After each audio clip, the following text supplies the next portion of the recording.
Assalamualaikum warahmatullahi wabarakatuh. Perkenalkan, nama saya Mutiara Salwa Putri Budiawan dengan NIM 11046230029. Dalam presentasi kali ini, saya akan membahas topik yang sangat relevan dan penting, yaitu melangkah dengan sederhana meningkatkan pengalaman pembelajaran melalui media konvensional yang efektif. Saya dan teman-teman semuanya akan menjelajahi cara-cara praktis dan efektif untuk meningkatkan proses pembelajaran menggunakan media konvensional yang seringkali kita anggap remeh.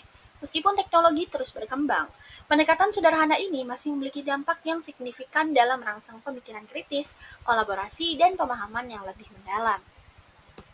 Oke, empower semuanya. Kalau begitu, langsung saja kita mulai ke presentasinya yuk.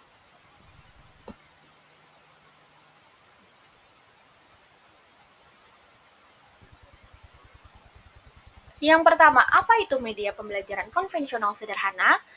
Media pembelajaran konvensional sederhana merupakan alat bantu pembelajaran yang telah lama digunakan dalam konteks pendidikan tanpa melibatkan teknologi yang canggih. Melalui penciptaan dan penyebaran materi yang relevan secara lokal dan peka budaya, media ini membantu memperkuat ikatan sosial, menumbuhkan rasa memiliki, dan mempromosikan tindakan kolektif dalam masyarakat.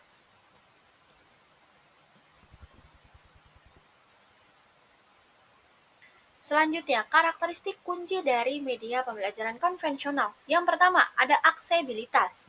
Salah satu karakteristik yang menentukan dari media pembelajaran konvensional sederhana adalah aksesibilitas.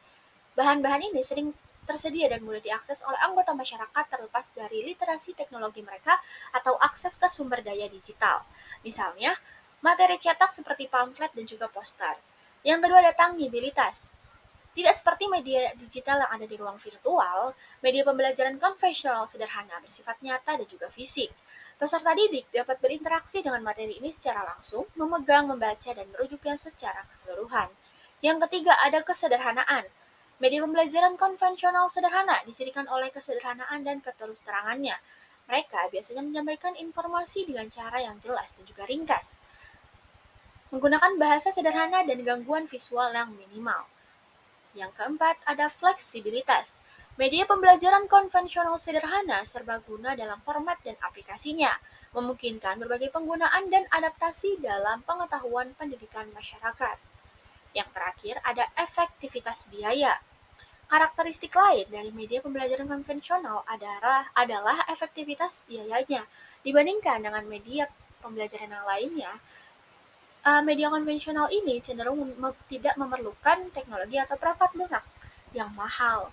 Bahan-bahan ini itu dapat diproduksi relatif lebih murah menggunakan sumber daya dan alat yang tersedia.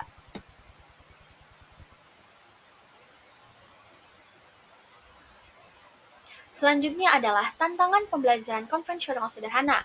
Yang pertama, materi pendidikan dapat dengan cepat menjadi usang karena kemajuan dalam pengetahuan.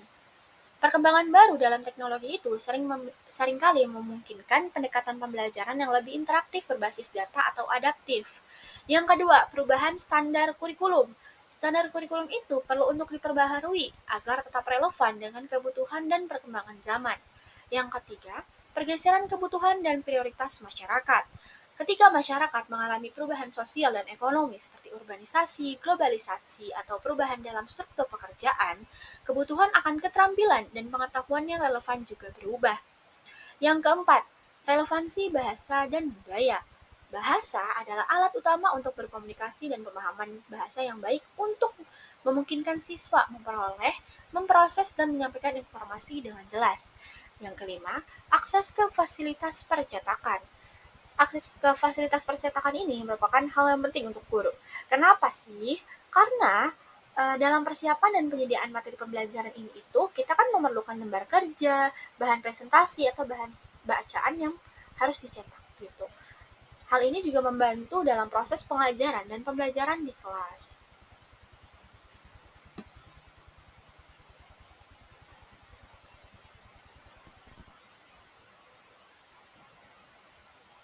Selanjutnya, prinsip desain utama media konvensional. Yang pertama, kesesuaian dengan tujuan pembelajaran.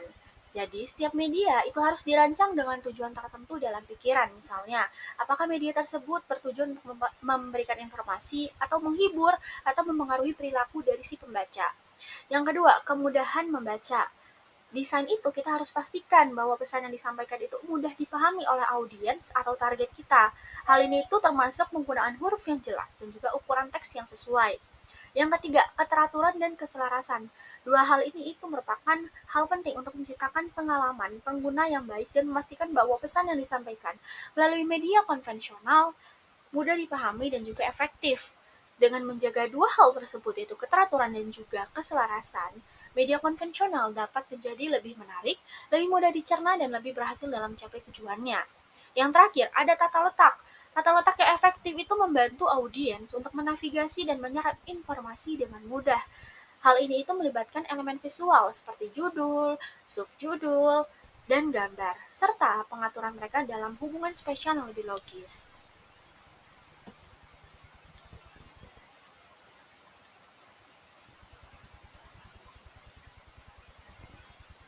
Selanjutnya ada contoh media pembelajaran konvensional sederhana.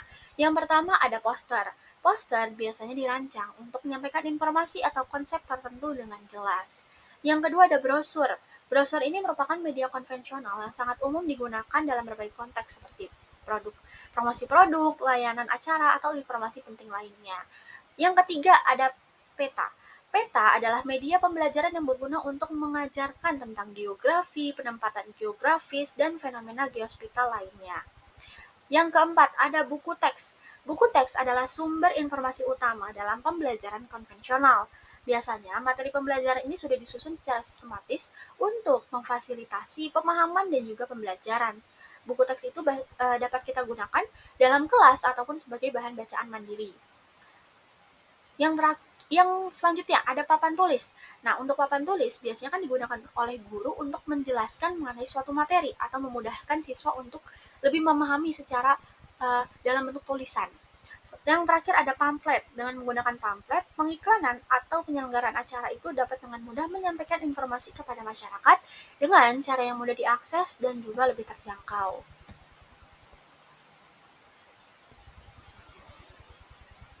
Selanjutnya, manfaat media pembelajaran konvensional sederhana. Yang pertama, memfasilitasi pembelajaran mandiri. Yang kedua, mengakomodasi gaya belajar yang berbeda. Yang ketiga, memungkinkan pembelajaran yang kolaboratif. Dan yang terakhir adalah mendorong kreativitas.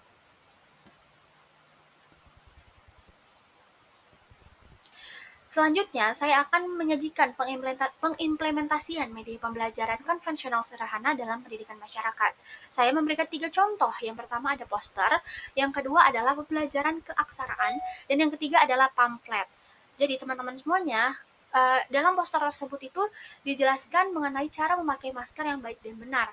Menurut saya, dalam penggunaan poster ini itu dapat memudahkan warga untuk mencerna informasi yang sudah diberikan. Karena apa? Karena penambahan elemen-elemen yang sesuai dengan langkah-langkah yang sudah diberikan gitu. Yang kedua ada program keaksaraan. Dalam program ini itu kita pasti menggunakan yang namanya media konvensional seperti buku. Yang kedua papan tulis dan lainnya. Kita bisa memanfaatkan media konvensional dalam program keaksaraan. Yang terakhir ada pamflet. Dalam pamflet ini kan biasanya informasi tentang produk iklan gitu dan biasanya lebih singkat agar lebih mudah dicerna oleh si pembaca. Begitu teman-teman semuanya.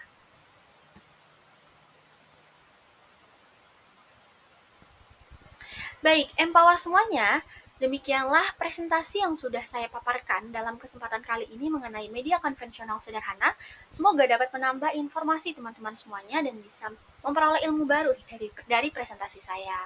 Terima kasih teman-teman semuanya. Wassalamualaikum warahmatullahi wabarakatuh. Dadah!